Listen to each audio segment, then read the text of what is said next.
ओम नमो भगवते वासुदेवाय। क्या आप जानते हैं कि बादशाह अकबर के जो 9 रत्न थे वह 9 कैसे थे, उनके क्या कार्यकलाप थे और कैसा उनका अपना मिजाज था और वह क्यों 9 रत्न क्यों बनाए गए थे। देखिए, आज नवरत्नों के बारे में पूरी कहानी सुनिए। देखिए, अनपढ़ अकबर पूरे हिंदुस्तान पर एक छत्र राज करने के लिए तथा हिंदुओं को भ्रम में डालकर अपनी हर चाल में कुटिल नीति अपनाकर कामयाब हो जाता था। उसी कुटिल चाल के हिस्सा उसके दरबार के 9 रत्न थे। उन 9 रत्नों में 4 हिंदू दरबार के रत्न थे और जो कि भारतवर्ष के ऐसे गद्दार थे कि जिन्हें भारत का सनातन धर्म प्रलय काल तक भी भुला नहीं सकता। सुनिए नवरत्नों की कहानी।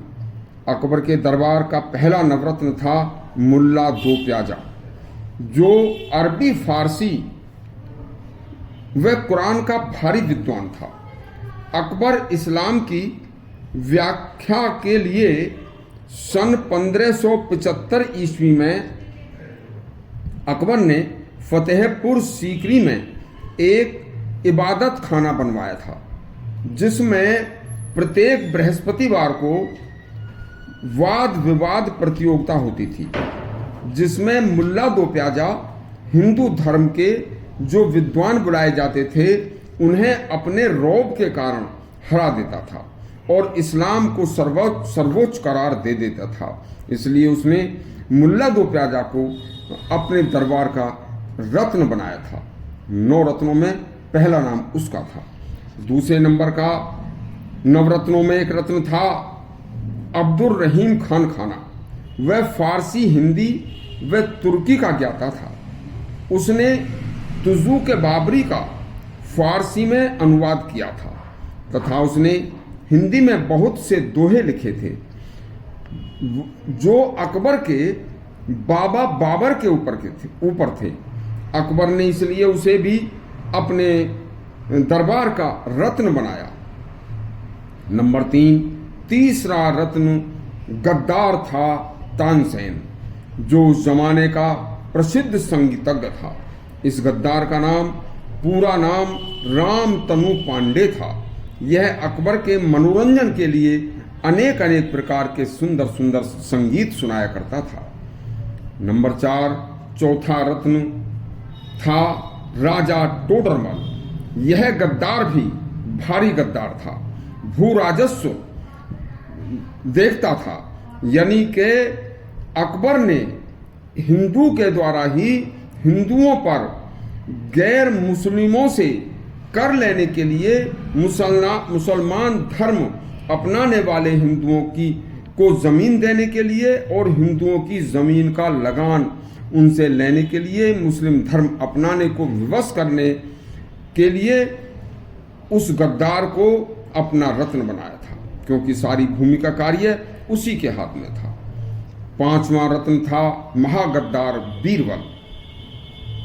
यह वाक्पटुता में बड़ा निपुण था तथा भारी विद्वान होने के कारण अकबर को ऐसी राय दिया करता था कि उसके द्वारा चलाए हर अभियान को सफल बनाने में उसकी अहम भूमिका होती थी। यदि बीरबल न होता तो शायद अनपढ़ अपनी हर चाल में सफल नहीं हो पाता। नंबर 6 पर छठा रत्न था हमीम हुमाम। यह मुगलों के राजकीय शिक्षा का सबसे बड़ा अधिकारी था। सारे देश में जगह जगह इस्लामिक मदरसे बनवाकर उनमें अरबी की पढ़ाई के लिए मौलवियों की जिम्मेदारी देना और अरबी की पढ़ाई कराना उसका कार्य था। नंबर 7 पर रत्न था अबुल फजल। इसने आईने अकबर व अकबरनामा 2 पुस्तकें अकबर की तारीफ में लिखी थीं। इसके साथ साथ यह एक बहुत बड़ा कुशल सेना नायक भी था, इसलिए अकबर ने इसे भी अपना एक रत्न बनाया था। नंबर 8 पर महागद्दार रत्न था राजा मान सिंह। इसने अपनी एक बहुत बड़ी ताकतवर सेना को अकबर को दे दिया था तथा इसने ही मुगल साम्राज्य का भारी विस्तार कराया था तथा अकबर ने इसे अपनी मुगल सेना का मुख्य सेनापति भी बना रखा था। यह गद्दार किसी भी राजपूत राजा पर चढ़ाई करके उसे अकबर के झंडे के नीचे लाने में कोई कसर बाकी नहीं छोड़ता था। यदि यह गद्दार मान सिंह न होता तो महाराणा प्रताप की हार नहीं होती। यह सभी गद्दारों में पहले नंबर पर आता है। नंबर 9 पर रत्न था फैजी।